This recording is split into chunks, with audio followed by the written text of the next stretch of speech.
Hi, Misha here, and for a while I've been wanting to revisit and expand upon really one of the most popular ships, capital ships at least, from the prequels, the Clone War era, the Venator, Star Destroyer, also known as the Jedi Cruiser, or the Jedi Command Ship, or the Attack Cruiser, or the Republic Attack Cruiser, which is confusing because there's also another ship known as the Republic Cruiser, but that's the Corellian. Yeah, anyway.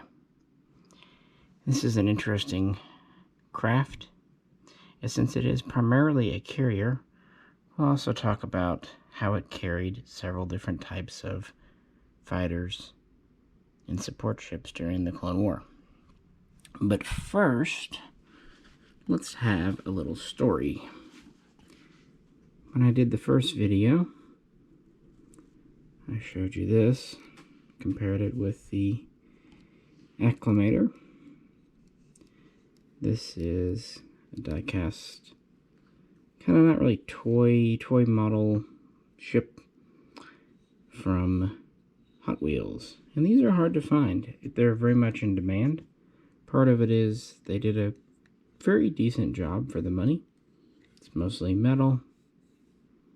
Nice command bridge. It's got all the engines in the back. Has the standard stand that plugs in. Has the screw holes on the bottom, but they're not near as egregious as some of them. They don't have the little lip or crater around them. And it does have the bay. And since this is a later Hot Wheels, it just doesn't seem like they made them as much. It seems like production has been either focused on the original trilogy ships or the Disney era ships. You don't see a lot of production in the Hot Wheels line for the Clone Wars, and that's a shame because people really like this. And I was very thrilled to get this one. They're just not findable for reasonable money. But not long after I picked it up, an auction popped up on eBay. And it was kind of, the phrasing was kind of suspiciously worded to almost make it seem like it could have just been for the packaging. But it also said new sealed box. I thought, well, how can it be just the packaging? And the price was fair for these. It was like $30. Which, yes, I know, once upon a time you could pick these up for $5, $10, but welcome to 2021. And I thought, you know what? For $30 free shipping, I'm going to gamble. So it shipped, and I was nervous till I opened the package, because you know how things can be. And then I opened it, and it was a new in-box cruiser. So this is from the Titanium series. A little better detailing. Same basic ship. Different style of stand. This one's very tight. Plug it in. There we go. It too has screw holes, but they're more minimized. Definitely a better look. And it is all metal, except for the bridge. I think it's a little smaller than the... Yeah, it's a little bit smaller than the Hot Wheels, which tends to be the case with the Titaniums versus the Hot Wheels. But it has more detail and better screws. So I'm really glad I took the gamble, because you don't find these titanium cruisers for much under $50 these days, and some people are asking a lot more. So sometimes it pays off, and other times it does not. So both are very good, inexpensive little 3-4 inch die casts, and I don't mind having two. And we can, well, you can look at them and see which one you like better. And we'll talk about the Venator again. And this was really the first true, authentic Star Destroyer. The Acclimator is kind of a proto-Star Destroyer. It was primarily a troop transport and a gunship transport, Lot I and Lot C carrier. And that means it was for ground assault. In fact, the Acclimator could land quite easily on the ground, had a very good speed, range, could carry thousands of troopers and 80 gunships plus like walkers and what have you. But its space defense and fighter carrying was limited. In fact, it really couldn't carry true fighters in the beginning, although it could be modified to carry up to 150 small fighters. And it really just had a few defensive turbo lasers and point defense lasers. Nevertheless, it's what the Republic had at the beginning of the Clone Wars in 22 BBY. But the development team at Kuwait that would later bring us the Imperial Star Destroyer was well underway developing the Venator, what have you. Sorry, I'm trying to get you right. It's hard for me to do. And so the first ships were launched right around the time of the Battle of Geonosis, and they were commissioned into the Grand Army of the Republic, really the Navy, the Republic Navy, and were first used at the Battle of Christophsis, which was 4 or 5 months after Geonosis, 6 months maybe. So in the first year of the Clone War, but towards the middle end of it. And this really brought a new element to the Grand Army of the Republic and the Republic Navy. This was a space ship, a true capital ship. It was designed to be a carrier, Starfighter carrier, command ship, with battleship as a secondary role. So as far as this battleship role, it had 8 dual heavy turbo laser turrets, mostly concentrated in the front here. It had 2 medium turbo laser turrets, and it had 4 proton torpedo launchers with 16 torpedoes each, which is actually good for assaulting things. It also had up to 6 tractor beams, which in addition to managing friendly ships could be held to hinder enemy ships and make them an easier target. It also had reinforced hull armor and shielding. Something that it also had that Star Destroyers would kind of later lack, 52 point defense laser installations. Very good for sniping little vulture droid fighters and tri-fighters and what have you. So it did have some battleship assault capabilities. In atmosphere, it was capable of reaching about 975 kph, which is the same as the later Star Destroyer. It has a total of 10 ion engines in the back, 4 primary, 2 medium secondary, and 4 tertiary, small size, more for maneuvering and backup. This allowed it to travel in atmosphere. It could even land, although it needed more of a landing pad, landing strip to do it successfully. It could land on a regular surface, but no promises if it could take off again without major repairs. So it was atmospheric capable and even capable of landing on the ground. And that's because it's not a huge ship like the Star Destroyer or Super Star Destroyer. It's about 1,137 meters long. Very big, but not crazy like the later Star Destroyer, 1,600 meters, or the Super Star Destroyers, which were 19 kilometers, 19,000 meters. So, yeah, more capable there. It also had a good hyperdrive rating, a Class 1, which is actually much faster than the later Star Destroyer, although it had a slower backup of only a Class 12. Comparing that to the Acclimator was much faster and had a longer range. Your Acclimator had a range of over 200,000 light years, whereas the Venator had a range of only 60,000. So it can only go about a quarter away around the galaxy.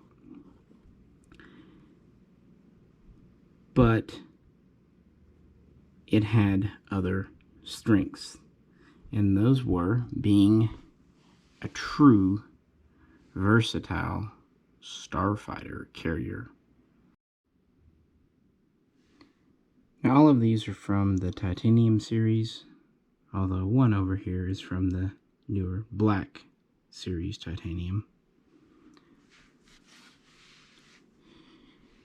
Like I said, the Acclimator was the troop transport and ground assaulter.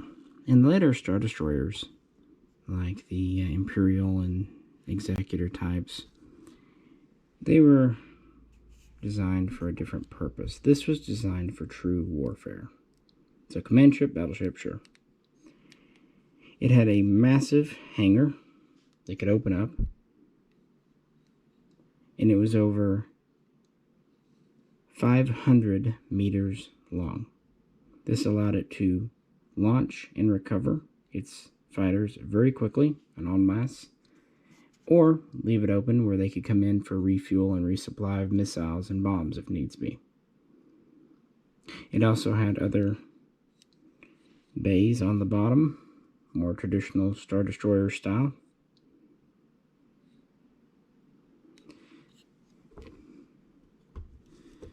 And it even had around half a dozen deck guns to kind of defend itself when the big bay was open, because it was a major kind of weak point. It had some major advantages, but it also was an easy point to attack. It had good shielding, but yeah.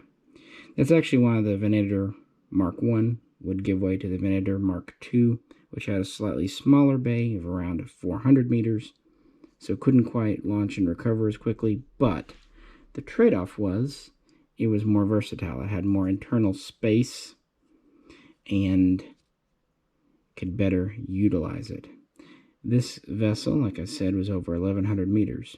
That's big. It had a crew of 7,400, including its flight crew. Let's compare that to some real world. Let's take the USS Enterprise, the nuclear carrier, one of the first really big ones, CVN-65. It's under 350 meters long and had a crew, including the flat wing, of nearly 6,000, about 5,800 give or take. And it could carry up to 90 modern jet aircraft. And modern aircraft, like the F-14, which is okay now retired, but you know what I mean, FA-18, the E-2 Hawkeye, these are not small jets. In fact, Star Wars ships, Star Wars Starfighters, are smaller. So my point, this could carry a lot of fighters. So much so that its bridge was divided into two. The starboard side over here was kind of standard ship operations, command, battlefield logistics, what have you.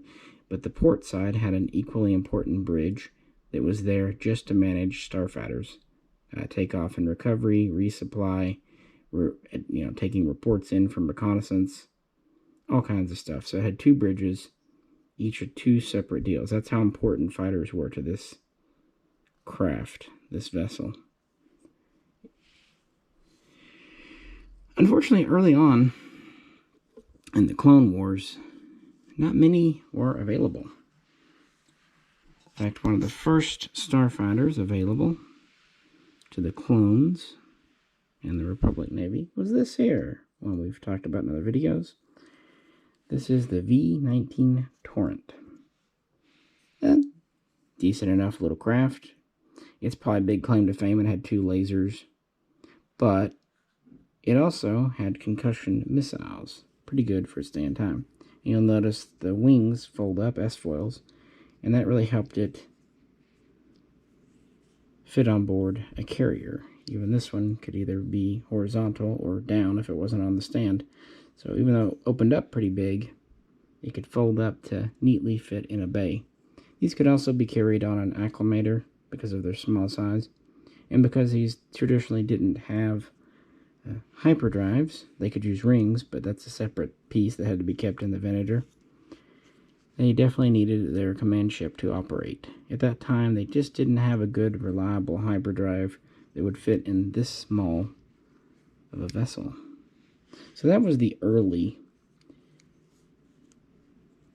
Starfighter that was used. And they would carry up to 192. So 100 plus what a modern aircraft carrier can. But then that would get replaced by more advanced craft as the war went on. This is the V-Wing, which came into the war. It too has very folding wings. You can definitely see some shapes that will appear later in Star Wars. This one I don't think I've shown you on camera because it is of the Republic color. I think the one I showed you before was in the Imperial. So that's why I brought it out today. So it has a total of 4 moving wings. Again, it kind of opens up to be much bigger, but it can collapse in to be in the hangar. And this didn't have a life support, but it actually has an astromech. Again, no hyperdrive, but it had improved lasers and could carry proton torpedoes in a pinch. And it was faster and just more capable. And so this replaced the V-19 as the Clone Wars went on, and it could carry 192 as well. And when they went from the Venator Mark I to the Mark II with more hangar space, they started being able to carry these. This is the Actus ETA-2. Often thought of as the Jedi Starfighter, or Jedi Interceptor, which it is. But these were also piloted by clones in a slightly different version. Lacking shields, at least it did have life support, unlike the V-Wing. And it could have 2 lasers, or 2 lasers and 2 ion cannons. And it too has folding wings. Sometimes on this it can be a little stiff.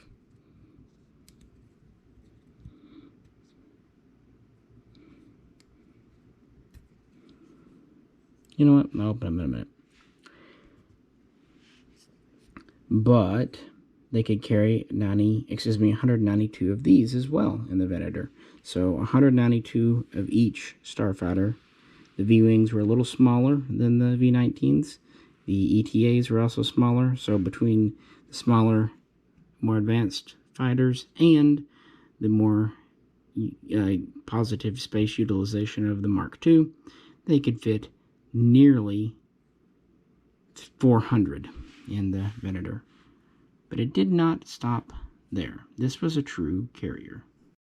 I have a number of these ETA-2s. I think this one is Obi-Wan's. I don't think I've even opened the wings on this before. When they're new, they're kind of, or they haven't opened before, they kind of are stiff. Or wings, or radiator panels. But it goes to show you the whole being compact thing. So that's the Starfighter complement. But oh no, it doesn't stop there. When the Venator was introduced, it also carried this. This is the Lot gunship. Now the Acclimator was still the primary Lot carrier. It could carry up to 80. The Venator could carry 40. So half, but this is a ground assault repulsor craft, basically a Star Wars helicopter. I recently did a full video on it, and I picked this one. This is actually Black Series titanium, because I think it's my favorite. It doesn't have the ball turrets up here of the Hot Wheels, but it's bigger than the Hot Wheels. It has moving front guns, and a little bit of a move to the back gun. It has very nicely concealed screw holes, whereas the Hot Wheels are pretty apparent, and even the original titanium are apparent. Plus, the originals have open doors, and I like the closed side look better myself. Anyway, it carried 40 of these to facilitate ground assaults, and it could carry up to 2,000 clone troopers. Now the Acclimator could carry 8 times that, so yeah, that's not this vessel's primary purpose. Troop transport's way down on his list, but 2,000 is still not bad. It's just funny, even loaded up with troops, that makes it 9,400 people on board. That's still less on the Venator than just the stormtroopers that the Imperial carried, or could carry. And that's actually a good thing. The Imperial always seemed wasteful to me when it came to personnel. This seems more realistic. If a modern aircraft carrier has, 58, 6,000, 7,400, including the air wing, seems very, very good. Plus, you'd expect more automation. But anyway, it did carry some of these, and it could carry a few walkers for these to carry down, too. And as the Clone War drug on, yet another craft came in. And this is actually one of my favorites, and I think a lot of people's favorites. The ARC 170 from Incom. This is not primarily a starfighter, or at most you can call it a heavy starfighter, nearly a bomber. It carries proton torpedoes. It has only one launcher, but it can carry a decent number of them. And it has these two medium lasers, which are actually quite heavy for a fighter, meaning it could punch through the shields of another capital ship and then deliver its proton bombs in the hull, and then fly away. And it had two standard lasers in the back for defense. And it has a crew of 3, which is interesting. The gunship over there is a crew of 2. Up to 4 gunners can be on board, but they're optional. This has a crew of 3, although the back one's optional. He's the gunner.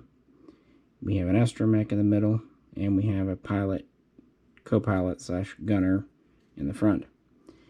In addition to being a heavy assault fighter or light bomber, which you notice at this point the Republic doesn't have bombers really. The bio-wing would be later. This also was a deep reconnaissance craft. It could go for up to a week on its own fuel and power and consumables for the crew. So these would be sent on long-range missions by the Venator or similar starships. This is a pretty big ship, especially side to side.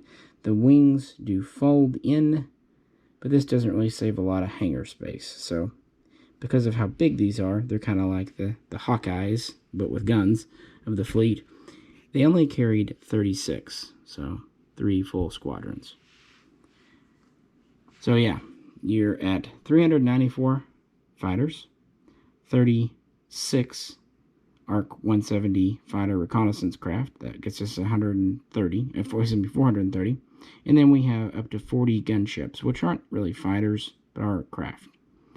So if you count all that, you've got 470 on board. And on top of all that, there probably would have been a shuttle or 2. Or perhaps they did just use the lots. I don't know. Sources don't tell me. But yeah, this was in full use by the Battle of Coruscant, which was towards the last year of the Clone War, around 19 BBY. 1,000 Venators were at Coruscant, but these were kind of home guard, second line. Most of the fighting had been out towards the outer rim and middle rim of the galaxy. That's where your experienced ships and crews were. So even though 1,000 sounds like a huge number, the ones at Coruscant were kind of green. And this would explain why they had relatively heavy losses and they let the separatists get to the planet. It could also be that the Chancellor was an evil Sith Lord and playing both sides. But nah, we'll just blame it on the green troops, right? And they would continue under construction throughout that war. And they would be still the primary star ship, capital ship of the early Empire. In fact, there are versions of these models in pure Imperial paint where they were just in the kind of Star Destroyer gray, which is neat, I would think, if I could see. They would still keep these under construction even after 18 BBY, which is when the Imperial Star Destroyer was first introduced. And for a few years, as the Imperial was being phased in, they would still keep building and maintaining the Venator. Now, part of that was cost. After the Clone Wars, the Republic, now Empire, didn't have a ton of money. The Imperial Star Destroyer cost 150 million credits to build. This cost under 60 million credits, so under half the price. The problem was the Empire didn't feel they needed a carrier anymore. They wanted more of an intimidation ship, a blockade ship, a planetary bombardment ship. And this was not well suited for that. So we don't really know when construction ended, but we do know these were being refurbished and serviced up to at least 5 BBY, 5 years before the Battle of Yavin. And were still in use before and during the time of the Battle of Yavin, although they were starting to fill much more of a secondary role. They were used as kind of backwater command ships in the Outer Rim. They were also used for more policing actions, routine stops of starships to inspect cargo. Policing ships almost. And they were used as training ships for TIE fighters because they could operate the newer TIE fighters, which were starting to replace the V-Wings and even most of the ETA-2s. In fact, you can see a lot of TIE fighter in both of those two earlier ships. So these could carry quite a large complement of TIEs. So they were used for that. But their days were numbered. After Yavin, they started to really be phased out in favor of newer Imperial Mark II Star Destroyers and even the Super Star Destroyer. So by the time of the Battle of Endor in 4 ABY, very few Venators were still around, although some were still out in the Outer Rims. And by the time of essentially the fall of the Empire in 5 ABY with the Battle of Jakku, very few, if any, were being operated. Because it was a very specialized ship, and because it was essentially an aircraft carrier in space, it did need support ships and guard ships, picket ships. And unless it had a complement of fighters, it was kind of useless. And to have the fighters, you need both the fighters themselves and the pilots to fly them. So without those, yeah, it kind of fell out of favor. Yeah, but I'm wanting to do this, and I thought, instead of just doing a short little comparison of these two, why not expand upon the history and show the craft that it carried, because they were so integral to what it is. So which do you like best, the Hot Wheels or the Titanium? When these were both new, the Titaniums did cost a little more, about $6 to $10, depending where you bought them. And the Hot Wheels, when new, were quite a bit cheaper at about $3 to $5.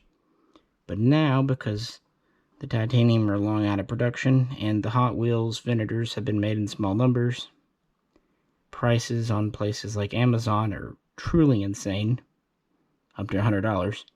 And even on eBay are over $50 now.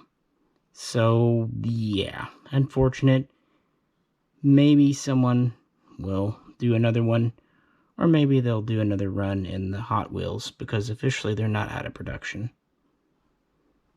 Now in the Titanium, they've done a few different versions. They did the Republic version here, and as I said earlier, they did the Imperial version, which is pretty neat too.